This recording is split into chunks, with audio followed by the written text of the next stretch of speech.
Illinois Stories is brought to you by the Corporation for Public Broadcasting and by the support of viewers like you. Thank you. Hello, welcome to Illinois Stories. I'm Mark McDonald in New Salem.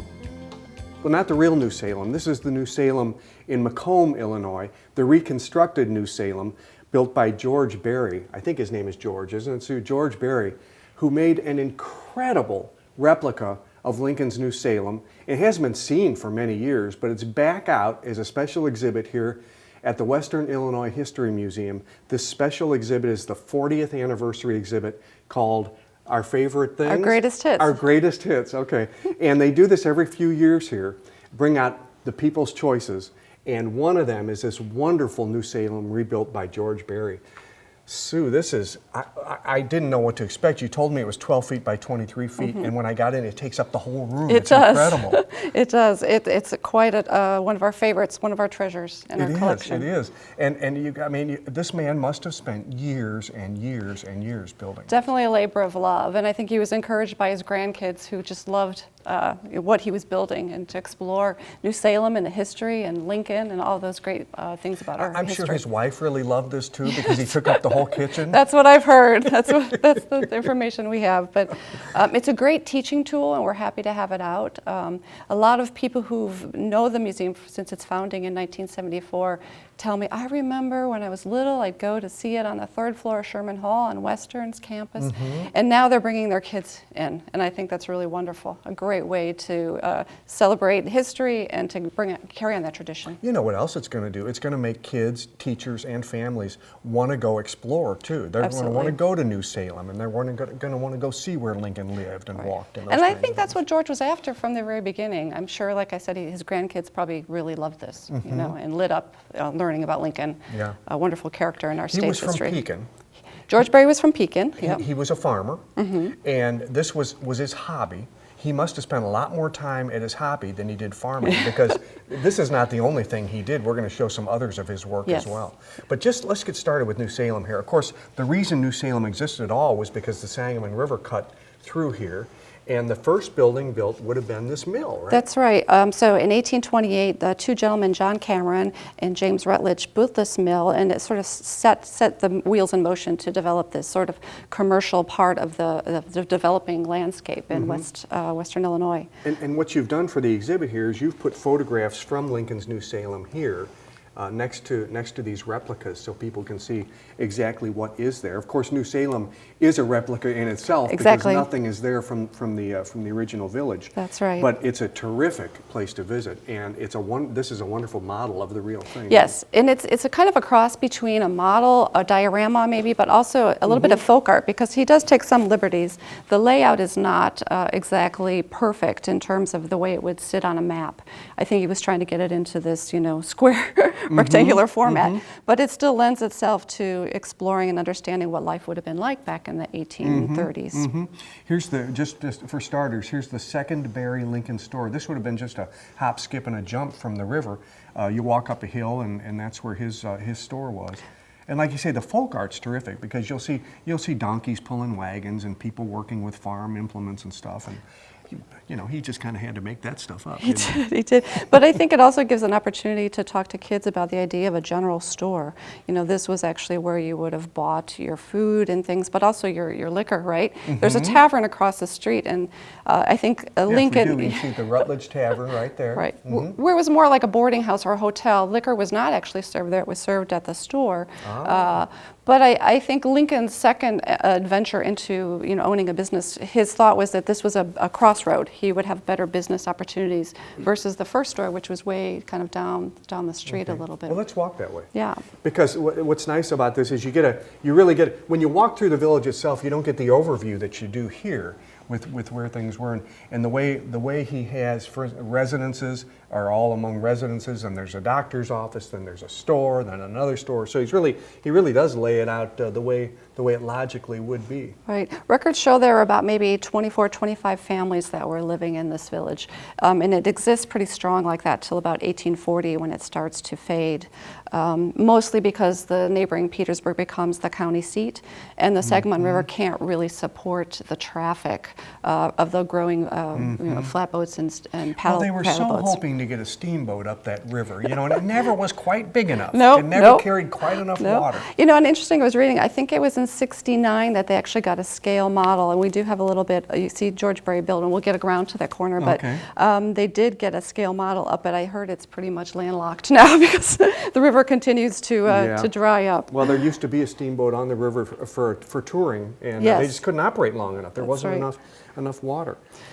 So I think the other thing that's interesting for to learn from a model like this is that there were some businesses that don't exist anymore. You have the Cooper who was building those barrels, right? It was sort of the Tupperware of the time, right? There were water-type ones that they would use for the gunpowder and other things. Yeah. You would put your food in there. So all of these things are laid out for kids to understand what would life have been like. We can't go to our big box stores. Yeah, when you have to make everything, Right. everything has to be made. Or these are made out of log.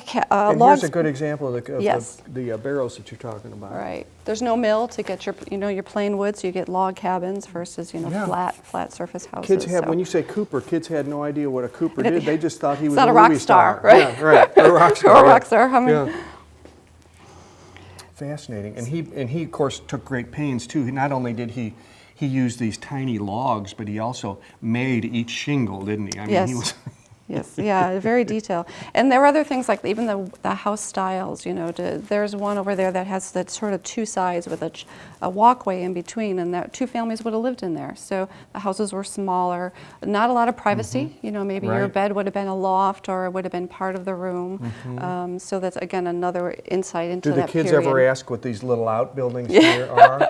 That's They right. probably don't know anything about those either, No, do they? yeah. There's other things around in the yards that he built, like the ash hoopers too, for people. That's how they made soap. So putting the ashes from the fireplace to make the lye, combined with the fat to make your soap. Again, there's no sort of store that's going to sell you soap. There's also wells and troughs for the animals, obviously. Some storage cellars, underground cellars. Again, no refrigeration, right? Right. That's what those underground areas were for, to try to keep ice, weren't they? Right, and then we have a school over here, and this idea that it's a subscription school, Can you point right? that out to us? It's in the middle there. So Mentor Graham, and so that Oh, would have sure, been a place where the kids would have gone to learn, but you would have had to pay to go to school, right? There's no public system set up yet for education. Right. I think Lincoln fought for that too once he actually got into state office. Right. So but he this- lost his first election in New He Salem, did. didn't he? He did. I guess he was returning from the Black Hawk War and didn't really have time to campaign, but he does win in '34 and becomes a member of the Illinois General Assembly. But this is a very formative time for him. He owns a business. He's traveling on the river, learning commerce. Well, he's also studying. He's studying. Because he knows he wants to pursue law. Yes. But there's nowhere to go to school. Right. So he's borrowing books wherever he can get them, right? And again, that idea of a general store as a meeting place is where I think he was, exploring ideas and debating. Records show that, his ideas of honesty and integrity are really starting to come out, and he's getting known for that. The other thing I think that's really fascinating is he becomes the postmaster and the surveyor. So you can see he's almost like hungry to learn skills and to be involved in government work and in community life and all those kind of things that go on to serve him well. And those two professions you mentioned are the way you get to know people too. Yes. Everybody picks up their mail, and when you're surveying, you got to go out into the county and you meet everybody. Right. And Yeah. it probably helped him a lot. win the election, right? So he does eventually move to Springfield in '37, and that sort of propels him into. And this, of course, would be the boat you're talking about. Right. It never did. It never made it during his time. No. But this is also one of Barry's Yes. concoctions. Yeah. So And isn't again, that something? I think it was '66 that they actually get that model into the existing historic site in New Salem, and it was a 73-foot replica.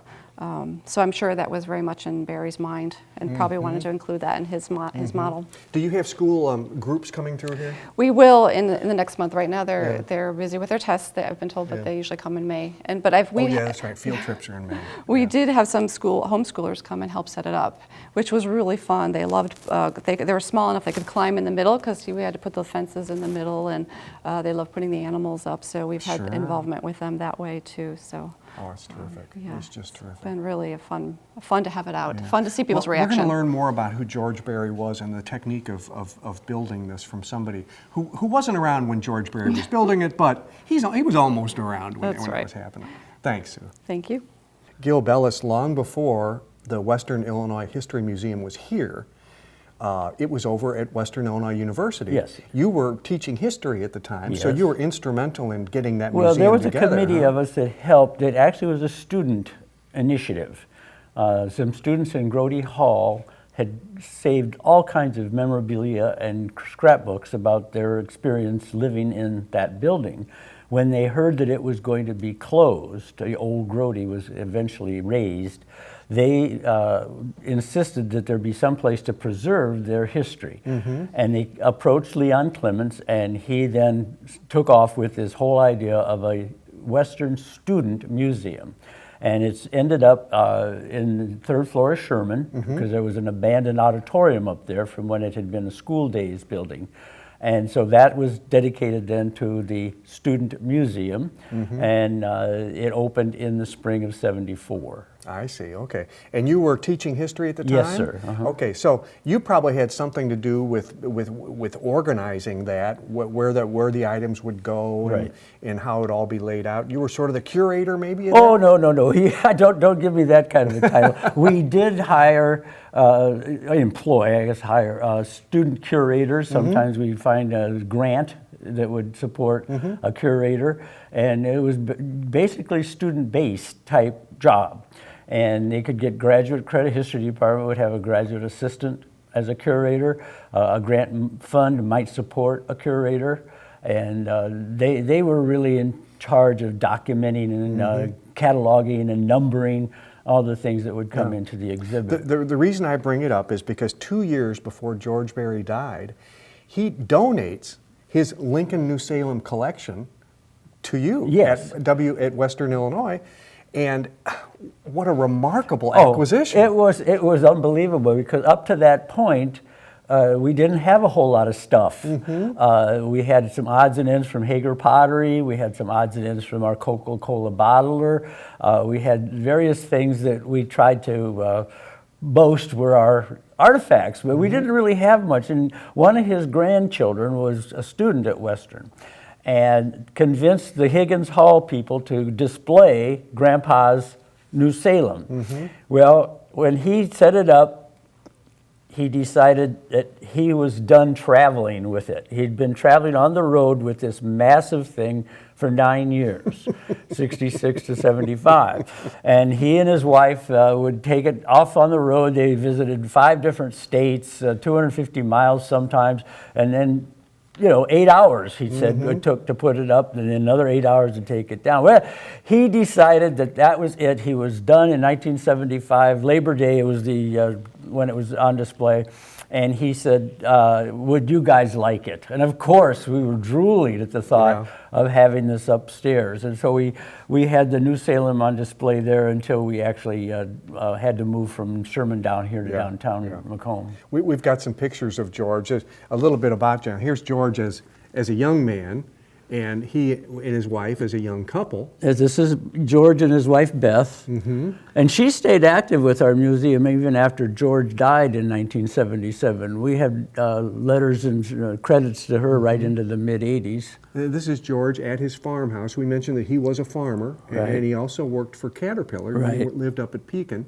And in his advanced years, here he is outside. I don't know what he's doing out here. He's collecting something, but he's doing some gardening, I guess. Yeah, there's a crate full of tomatoes or something. And then this is his farmhouse here. Yeah. And this is him with his New Salem and his wife in later years. This would have been probably in one of the sheds on his farm property. And of course, shortly probably before he died there. And she's still, like I say, active and very inquisitive about this and how it's being held and treated. She'd be very glad to know, I'm sure, that it's on exhibit Oh, again. yes. She was a very active supporter. And of course, as you already mentioned with Sue, she had to be, because he built a lot of this in her kitchen.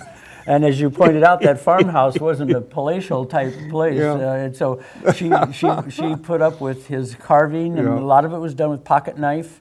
He'd get the timber right out of his own farmland and put it together inside, and then together they would put the thing up and then take it down, and then he'd travel on the road with it. And let's just talk about that as we look at it again here for a minute. What we're looking at here is something like 12 by 23, right? Oh, yeah. And to take this, to move this around the country the way he was doing it, time and time and time again. Goodness. How long do you think it would take him to take this to tear this down? Well, or load it up. He would mention that it was an 8-hour project, both directions, putting it up and taking it down. I'm amazed he and was of course, able to do the it that advantage quickly. that he had to do that, he knew it. You know, he knew where everything was supposed to be, and he knew how to pack it up, and he knew how to get it going. I think one of the funny stories that came out. His wife said he used gallons and gallons of Elmer's glue when he was first building it. And he didn't realize that Elmer's glue would dissolve in the rain. And often at steam engine shows and outdoor things, he would put it up outside. And then it would rain, and he'd watch his cabins dissolve. Ended up with a pile of kindling, huh? And so he had to find another kind of glue. But that would be a heartbreaker if you had this massive thing outside and it started to rain, and That's you right, watch the it just shell falls shingles falling apart. off the roofs. That's hilarious.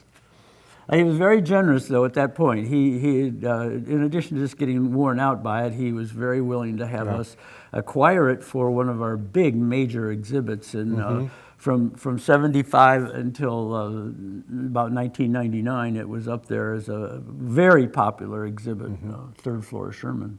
Anna Bauer, anytime you take on a project like this, somebody has to figure out the logistics about, okay, where's everything going to go, right? Right. This has been in storage for a long time. Yes. So you've got 18 by 20 or 12 by 23 feet of material to get out and put it back together. It's kind of like a puzzle, isn't it? Exactly. That's the perfect description. This is all on plywood. Yes. But these sheets of plywood, they're not the easiest thing to determine where they go either, is it? No, they're not.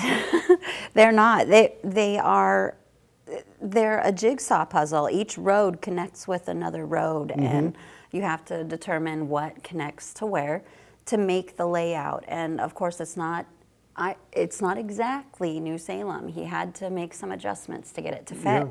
So the boards are marked with a number series, a 1 through whatever the row goes through, and then a second series of letters to help indicate what position. There's 3 columns. So, Which made perfect sense to him, but didn't make sense to everybody behind him, right? Yeah, exactly. In his 8 hours, he knew what went where, and we did not. It took us 4 weeks of putting it together. So. And with the help of some old pictures, right? Yes, yes. Luckily, we had before they moved it from Western Illinois, they had taken some pictures, and they're on our computer system, so we could kind of judge what went where. Yeah. Now, how do you know? That explains how we get the base down, but how do you know where the buildings go first? The buildings are individually numbered, and then their place is marked by their corresponding number on the board. So, like, this particular item is marked number 3 on the board, and the building is marked number 3 on the inside. So we can guess it goes there.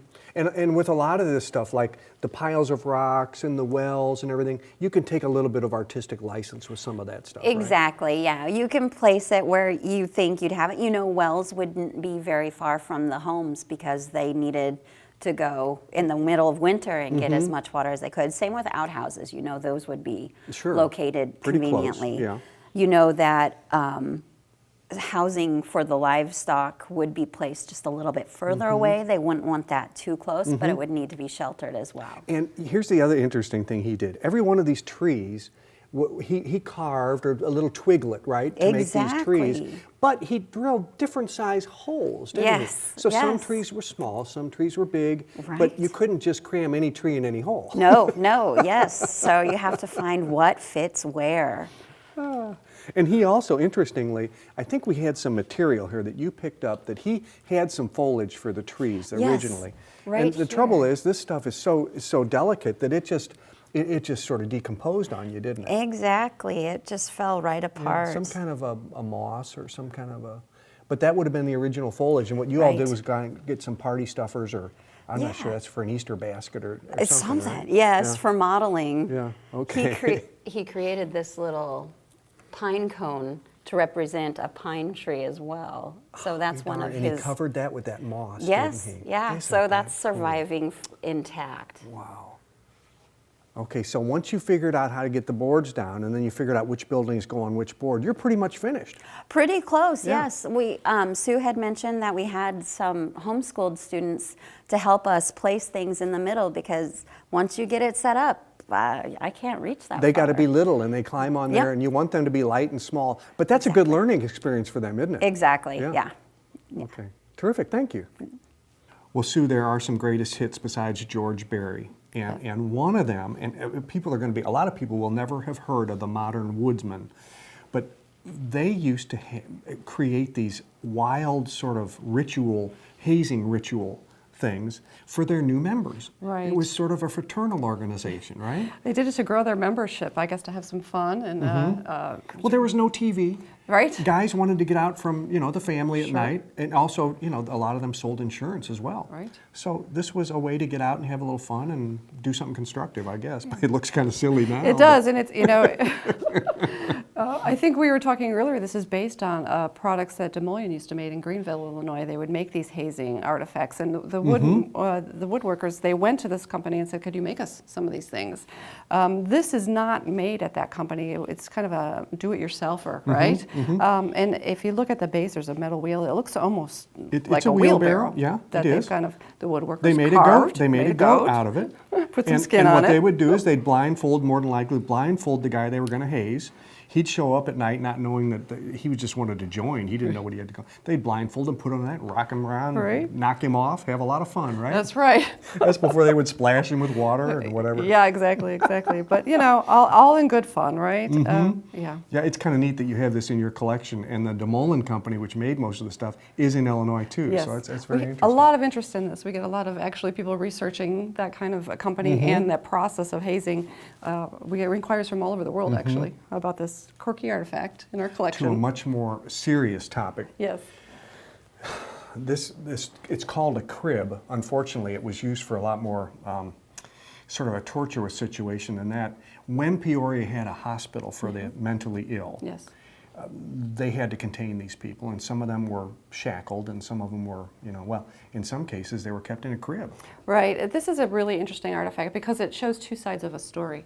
While it looks horrific, the person who sort of developed it, Dr. Brigham, up in Utica State, upstate New York, his whole theory was he was going to return these patients to the comfort of their crib, like you very much did when you were a child. Even having this whole structure raised and swung, and rocked like a child to calm them. He was actually anti-restraint. He was really trying to find another solution. But it was one way you could keep them contained if they were Yes. violent or just going off the handle. Right. But at the same time, maybe show some mercy and consolation for them. Huh? Right. So while it looks sort of horrific now, that the idea, it was a new idea and it was a revolutionary idea, and he was really trying to work with what he had. And studying things that were going on, and we're talking about 1840, some developments in France that he was reading about, and brings them here. So this, we received this in 1974 from a state warehouse, and we have no concrete proof it was in the Peoria, but we're pretty sure it was used in the state of Illinois, in an institution very much like the one in the state Peoria. hospital. Yeah. Sue, I had never seen one, but there were thousands and thousands of these buffalo coats Yes. made, yes. weren't they? Yes. Unusual artifact. It's this artifact that really points you in the direction of a lot of history. It's like a spoke of a wheel. It talks not only about a post-Civil War country, an army that was out there keeping peace on the plains. You would have wanted one of these on a cold day, as we know what the weather is like here in the Midwest, right? Yeah. Who was wearing these? The U.S. Army, this was a U.S. Army issued coat, again, to protect them from the elements. So if you think about that army at the time, it's post-Civil War, they're a westward expansion in our country, and there's a lot of sort of unease with Indian population, right? They're being moved to reservations. Homesteaders are in conflict. You've got cattle rustlers, you've got revolutionaries, you've got a lot of sort of unrest on the plains. So the army was actually pulled out into that region. Now the other interesting thing about the army at that time, a lot of people don't know, is 10% of it was African American. So 5,000 of those troops were a part of that force in the infantry. I think it's 24th and 25th Infantry. A lot of them were Civil War soldiers, and they were continued on serving the country in the Army. So if you've heard the term Buffalo Soldier, It was kind of coined. You've got a photograph Yeah. here with some information about the Buffalo Soldiers, and there were certain regiments that became known of that because these guys served in the West in the Indian Wars, and this is what they had to wear. You would have wanted to wear that, but I think Sure. you know the term was coined often from the Indians, the Native Americans, and you know the dark skin, and then this kind of buffalo hairy coat, and so they were coined the Buffalo Soldiers. And you say takes you off into spokes of history. We're also talking about not only there are thousands of these because they were slaughtering the buffaloes like crazy. Here's a mound of buffalo skulls. And you can see they just used to shoot them and drive them off cliffs, whatever they could do. Right. And so it kind of talks about the whole ecological issue too, right? And points us into that. Very, very interesting. And all because somebody from Ipava gave the museum a buffalo coat. Right, right. I love when an artifact does that. Opens up doors for people to learn about history. Yeah. Well, thank you. This is great, Sue. Thank you for coming. Now, in addition to New Salem, George Berry was really inquisitive about Lincoln's life, and they have an exhibit here of how he traveled from Kentucky to Indiana and all over Illinois, making reproductions of the buildings that were important in Lincoln's life. Well, this New Salem replica exhibit and the rest of this exhibit is here at the Western Illinois Museum through May 4th. It's called The Greatest Hits, and it celebrates their 40th anniversary. With another Illinois story in Macomb, I'm Mark McDonald. Thanks for watching.